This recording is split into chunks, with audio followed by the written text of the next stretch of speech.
Airports have some really exciting challenges for fire safety engineers, and that's because you can have tens of thousands of people present in an airport, and every single person is there for one very specific goal only.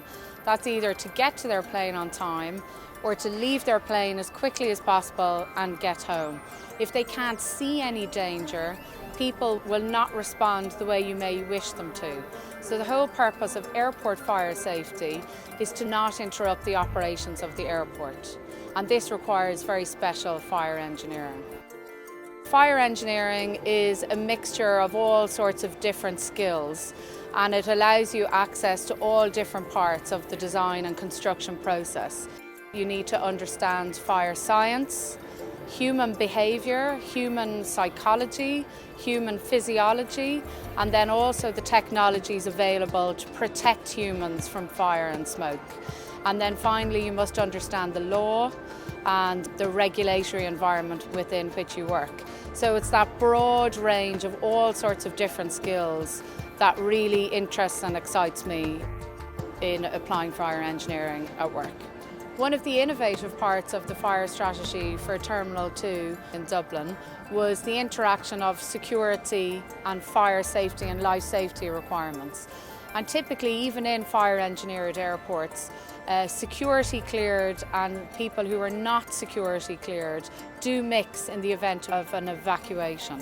What we've tried to achieve here is that even if there is an evacuation, the security screening is retained, and so the airport can go straight back into operations very quickly. This is very, very important to prevent delays here and onwards in the European flight network. The relationship between the architect and the fire engineer is very important. Architects need to be able to have freedom in the materials they can work with, and the regulations can at times block them from achieving lots of their goals. So the fire engineer and the architect working closely together is key to solving and unlocking this problem.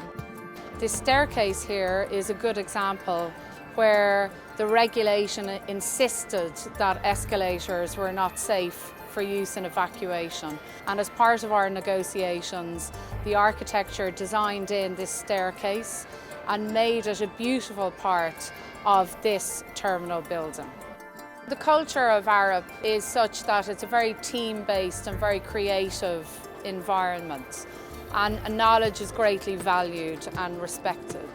When I joined Arup, I was mentored by an incredibly famous fire engineer called Margaret Law. It was instrumental in me being interested in work, getting through those first few years. And so mentoring in Arup, it's part of our everyday culture that everyone has someone who looks after them that way.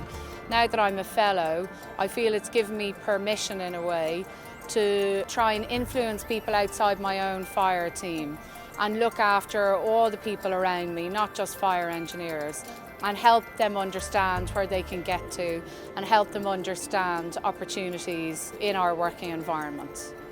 Something I do want to do and actively try to do is make clear to all different types of people through school, through university and even in their career that women can be very good engineers and women can lead this profession.